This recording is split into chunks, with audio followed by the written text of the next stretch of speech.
नमस्कार. आज आय-डी-टी एज्युकेशन्सच्या पॉडकास्टच्या माध्यमातून आज आय-डी-टी धुळे जिल्ह्यातील आपण एक पॉडकास्ट इव्हेंट सुरू केलेला आहे, ज्या माध्यमातून आपण इंटिरियर डिझायनिंग शाखेतील विद्यार्थ्यांना वेगवेगळं नॉलेज या माध्यमातून देणार आहोत. आणि आज आपल्या या प्रोग्रामसाठी सांघवी इंटेरियर्स ग्रुप व तसेच 360 डिग्री वास्तू कन्सल्टन्सी या माध्यमातून डायरेक्टर स्वाती सांघवी मॅडम आपल्यासोबत आज जोडल्या गेलेल्या आहेत.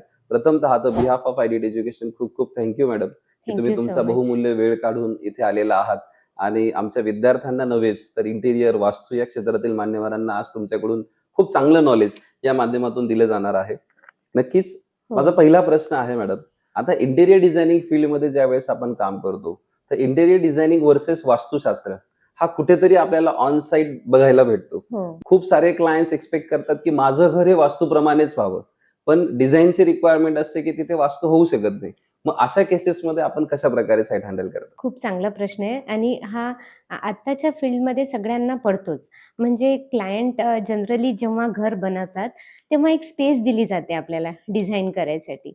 त्या स्पेसमध्ये एक एनर्जी हवी, एक कम्फर्ट झोन हवा आणि त्याच्यासोबतच क्लायंटच्या एक सबकॉन्शियस माइंडमध्ये वास्तू हा प्रकार आता सध्या खूपच बसला आहे, की घर बनवतोच आहे, तर तो वास्तूप्रमाणे पण असायला पाहिजे. म्हणजे जिथे पॉझिटिव्ह एनर्जी आणि सक्सेस आणि हेल्थ ह्या सगळ्या गोष्टी पण सगळ्या फॉलो झाल्या पाहिजे. तर इंटेरियर डिझायनिंगची प्रॅक्टिस मी गेल्या 28 ते 29 वर्षापासून करत होती आणि हळू-हळू ह्या प्रॅक्टिसमधनंच इन्स्पायर होऊन मी वास्तूकडे केव्हा टर्न झाले मला कळलेच नाही आणि होऊ शकतं ह्या गोष्टी क्लायंटच्या रिक्वायरमेंटमुळेच मी वास्तूमध्ये टर्न झाली, की स्पेसेसना आपण एस्थेटिकली खूप छान डिझाइन तर करू शकतो.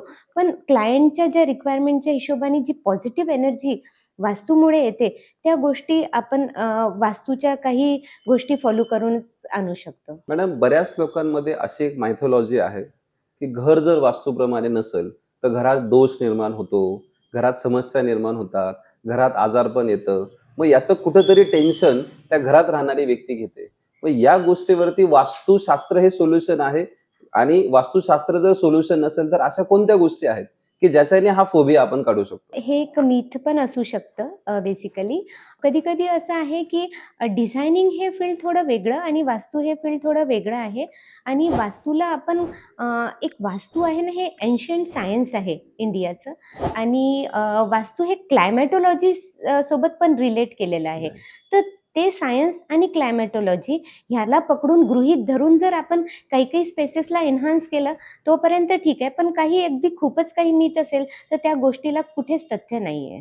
तर बेसिक वास्तू आणि थोडंसं क्लायमॅटॉलॉजीशी रिलेटेड जे वास्तू असेल, त्याचं कॉम्बिनेशन करून एक पॉझिटिव्ह स्पेसेस आपण तयार करू शकतो. आज सांघवी ग्रुप धुळे जिल्ह्यामध्ये खूप वर्ष झाले हो. इंटिरियर डिझायनिंग, आर्किटेक्चर, वास्तू इंडस्ट्रीमध्ये काम करतोय. मग काळानुसार तुमच्या नजरेतून बदललेलं आपलं धुळा शहर कसं आहे? धुळे मी तुम्हाला जसं सांगितलं, की एक 1997 मध्ये मी मराठवाडा मित्रमंडळ इथनं मी इंटिरियर डिझायनिंग केलं आणि एक नेटिव्ह टाउन अमरावती आणि धुळे इथे दोन्ही ठिकाणी मी माझी इंटिरियर डिझायनिंगची प्रॅक्टिस केली आणि खरं सांगू तर 97 मध्ये इंटिरियर डिझायनिंग आणि सगळ्यात च्या माइंडमध्ये एकच, की ह्या फील्डला स्कोप आहे का? काय? स्कोप हा खूप मोठा प्रश्न होता. पण खरंच सांगू की कोणतंही फील्ड असो किंवा कोणतंही प्रोफेशन असो, एक डेडिकेशन, पॅशन आणि तुमची सिन्सिअरिटी ही वर्क होते आणि इव्हेंच्युअली हा वाढत गेला. स्कोपच म्हणू शकतो त्याला आणि आज धुळ्यात किंवा अमरावतीत कुठेही जाओ, नाशिकमध्ये कुठेही जाओ, इंटिरियर डिझायनिंग या फील्डला स्कोप आहे आणि खूप भरभरून प्रतिसाद पण आहे आणि आता सध्या लोकं स्पेशालिटीला जास्त महत्त्व देतात. त्यामुळे माझं तरी असं मानणं आहे, की ह्या फील्डला खूप रिस्पॉन्स आहे. फक्त डेडिकेशन असायला हवं. ॲज अ लेडी एंटरप्रेन्युअर म्हणून ज्यावेळेस तुम्ही एखादी साईट घेता, एखादं काम करतात आणि खूप साऱ्या पुरुष वर्गामध्ये तुम्हाला काही चॅलेंजेस फेस करावे लागतात. ते त्यांच्यासोबत काम करावं लागतं. मग ॲज अ लेडी एंटरप्रेन्युअर म्हणून तुमच्यासमोर असे चॅलेंजेस येतात, त्यावेळेस तुम्ही त्याला कसं ओव्हरकम करता? हे खूप चॅलेंजेस आहेत पण आणि जर आपण त्याला पॅशनेटली हँडल केलं ना, तर हे खूप साहजिकरित्या आणि खूप सोप्यारीत्या आपण सॉल्व्ह पण करू शकतो. जसं आता मी तुम्हाला प्रत्येकदा तेच आहे, की माझी जर्नी तर 30 वर्षापासनची आहे. पण आपण जर आपल्या सिन्सिअरिटीला पकडून चाललं, तर सगळ्या गोष्टी सहज सोप्या होतात. ॲज अ लेडीसुद्धा मी तुम्हाला सांगते, की ओव्हरनाईट जर्नी असू देत किंवा मटेरियल सिलेक्शनसाठी कुठे पण जायचं आहे किंवा लेबर म्हणजे खूप वेगवेगळ्या लोकांशी हँडलिंग जसं लेबर वर्ग, एजन्सीज ज्या असतात बरोबर. त्यांच्याशी काम करताना किंवा क्लायंट वर्ग वेगळा त्यांच्याशी काही डिस्कस करताना. गोष्टीचं डिस्कशन असो किंवा त्यांना गोष्टी पटवून द्या किंवा स्टाफ असो ऑफिसचा, की ज्यांना शिकवावं पण लागतं आणि त्यांच्याशी कधी-कधी शिकावं शिकवलं पण जातं. लागतं. किंवा काही पण मटेरियल सिलेक्शन असू देत, सगळं असू देत. मला असं वाटतं, की आपण सिन्सिअरली आपलं फील्ड फॉलो केलं तर लेडी असो किंवा जेंट्स असो, मला नाही वाटत की जेंडर यात काही असं डिस्क्रिमिनेशन असू शकतं. असं येस. हे मी पर्सनली सांगू इच्छिते. इंटिरियर डिझायनिंग टेक्नॉलॉजी काळानुसार खूप बदलली. आता एआय टेक्नॉलॉजी, रोबोटिक्स टेक्नॉलॉजी आणि सेन्सर ऑटोमेशन्स आता प्रत्येक घराघरामध्ये दिसायला लागले. मग याच्याने आपल्या इंटिरियरमध्ये किती बदल तुम्हाला होताना दिसतायत? खूप बदल आहे आणि ह्याचा आपण फायदा घ्यायलाच पाहिजे.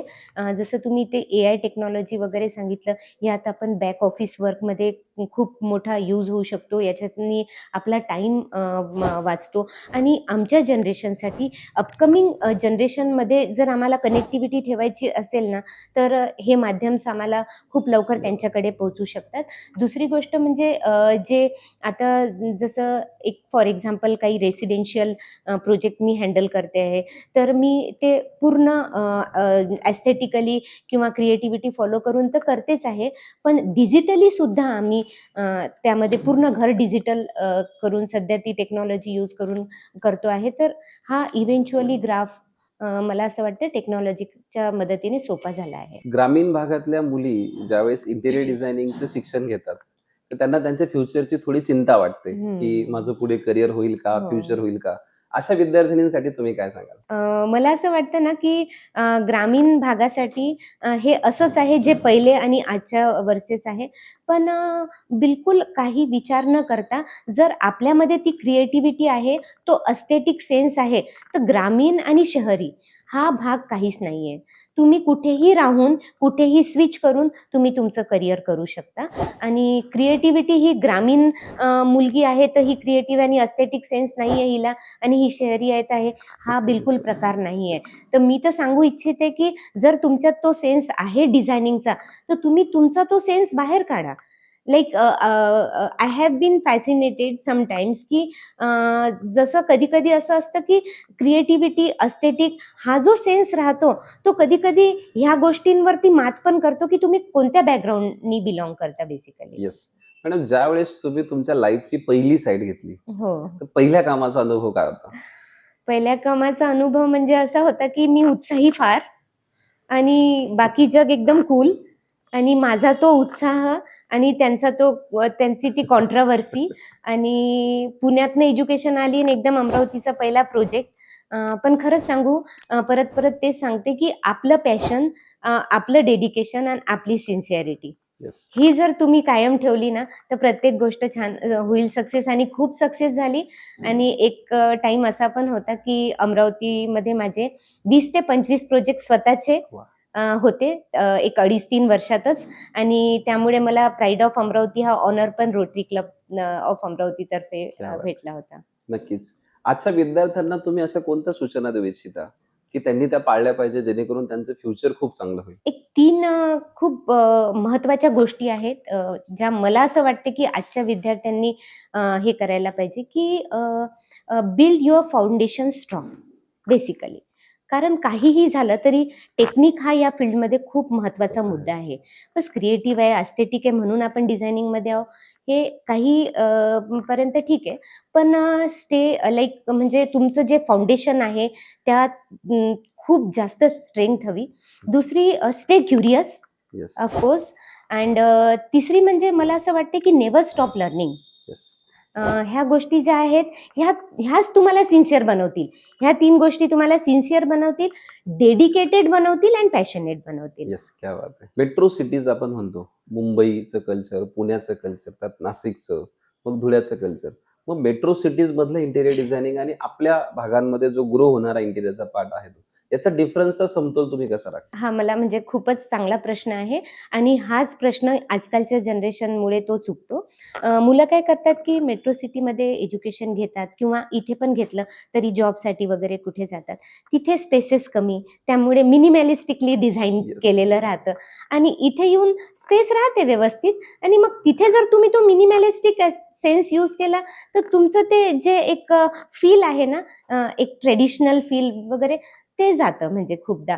तर त्यामुळे मला असं वाटतं की मेट्रो सिटीमधलं कल्चर आणि तिथे राहणाऱ्या व्यक्तीचं डेली रुटीन, त्याच्या एनर्जी फ्लोच्या हिशोबाने त्याचं बनायला हवं.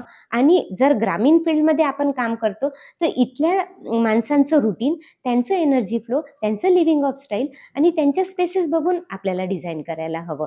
तर ह्या सगळ्या गोष्टी वेगवेगळ्या असतात.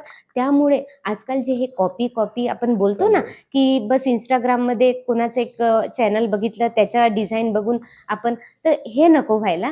आपण जो एक इंटिरियर डिझायनिंगचा बेसिक फंडा आहे ना, तोच जे पहिलेचे क्लासेस असतात, सर्क्युलेशन पॅटर्न, अँथ्रोपोमेट्रिक डाटा Yes. वगैरे, ह्या गोष्टी पुढे येऊन इव्हेंच्युअली आपल्याला काम करून जातात. भारत 2050 मध्ये महासत्ता होणार आहे.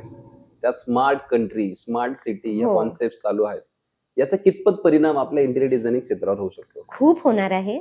आणि एक गोष्ट सांगू इच्छिते मी सगळ्यांना, की ह्याचा इतका फार परिणाम आपल्या डिझायनिंग किंवा बिल्डिंग इंडस्ट्री किंवा कन्स्ट्रक्शन इंडस्ट्रीमध्ये होणार आहे, की ह्या गोष्टीच सगळ्यात टॉपवर असतील तेव्हा. आणि म्हणून मी माझ्या दोघी मुलांनाही ह्याच फील्डमध्ये क्या टाकलेलं बात आहे. आहे. मस्त. माझी मुलगी VNIT नागपूरला लास्ट इयरला आर्किटेक्चरला आहे आणि मुलगा सरदार पटेल अंधेरी वेस्ट मुंबईला सिव्हिल इंजिनिअरिंगच्या 3rd इयरला क्या आहे. बात आहे. नक्कीच तुमचे विचार त्याच्यातनं प्रवाहात जातात, हां. म्हणून त्या वेजनेच बघतात. माझा पुढचा प्रश्न आहे मॅडम, सांघवी ग्रुप ऑफ इंटेरियर्स आणि 360 डिग्री वास्तू हे पुढच्या 15 वर्षात आपण कुठे बघताय? मला असं वाटतं की पुढच्या 15 वर्षात मला इतकं ग्रो करायचं आहे की जेव्हा सगळ्यांना लक्झरी इंटिरियर्स आणि ट्रेडिशनल इंटिरियर्स विथ वास्तू आणि प्रत्येक गोष्ट एकाच अंडर वन रूफ भेटतील, तेव्हा फक्त संघवींचंच नाव असायला पाहिजे. क्या बात आहे. अजून नक्कीच, आणि दुसरं आमच्या काही खूप नाही. साऱ्या शुभेच्छा आहेत. हो, येणाऱ्या thank you so upcoming much. Days मध्ये संघवी ग्रुप हा एक खूप मोठा ब्रँड आता आहेच, पण ज्या काळानुसार तो त्या ग्रोला असायला पाहिजे तो नक्कीच असेल मॅडम. IDT एज्युकेशन्सने हा जो पॉडकास्टच्या माध्यमातून नॉलेज क्रिएटिंग उपक्रम चालू केलाय, याच्याबद्दल तुम्ही काय म्हणाल मॅडम? खूपच चांगला उपक्रम आहे. मला असं वाटतं की ह्या जनरेशनची मुलं जे थोडेसे बस सोशल मीडिया ओरिएंटेडच आहेत, हां. त्यांना असा कंटाळा येतो की जाऊन एका इंटिरियर डिझायनरला भेटायचं, त्यांच्याशी त्यांना रिक्वेस्ट करायची की मला तुमच्याबरोबर साईटवर घेऊन जाणार का? किंवा बॅक ऑफिस वर्क तुम्ही कसं करता? किंवा तुम्ही कसं हँडल करता एका साईटला? किती स्कोप आहे या फील्डला? हे विचारू इच्छितच नाही. ते फक्त काय करतील, तुम्ही जर माझं नाव त्यांना सांगितलं तर ते माझ्या Instaवरती जातील, माझे प्रोजेक्ट तिथेच बघतील, Yes. तिथेच फॉलो, लाईक काय करायचं ते करतील. तर मला असं वाटतं की थोडंसं ह्याला बाजूला ठेवून थोडं तुम्ही पण प्रॅक्टिकली निघा कुठे आणि भेटा सगळ्यांना. काय होईल की तुमचा तो टाईम जाईल, पण जो एक प्रॅक्टिकल नॉलेज तुम्हाला तिथे येईल, तो सोशल मीडिया एवढं देऊ शकणार नाही. नक्कीच. आजच्या या पॉडकास्टच्या माध्यमातून आपल्या सर्व व्ह्युअर्सला, विद्यार्थ्यांना आजची गोल्डन लाईन तुम्ही काय सांगाल? माझी गोल्डन लाईन ह्या फील्डशी रिलेटेड हीच आहे की तुम्ही या फील्डला खूप डेडिकेटेडली हँडल करा. म्हणजे तुमचा जो प्रवास आहे इंटिरियर डिझायनर बनण्याचा, तो खूप डेडिकेशनचा आहे. तुमचं हे सिलेबस असू दे किंवा तुमचं प्रॅक्टिस असू दे, तुमचं डेडिकेशन, सिन्सिअरिटी अँड पॅशन, हे 3 मंत्र तुम्ही वापरा. तुम्हाला सक्सेस कुठेच मागे पडू देणार नाही. खूप खूप थँक्यू. Thank आत्ताच you so आपल्यासोबत स्वाती सांघवी मॅडमांनी अतिशय सुंदर असं interior designing, futuristic interior designing, students oriented program, वास्तू, असं सुंदर असं नॉलेज आपल्या सर्वांना दिलेलं आहे. तर बिहाफ ऑफ IDT एज्युकेशन परिवार मॅडम, तुमचे खूप खूप आभार. खूप थँक्यू खूप so thank you much so sir. Much thank you and so best much wishes for Sanghvi group also. IDT team. धन्यवाद थँक्यू. मॅडम.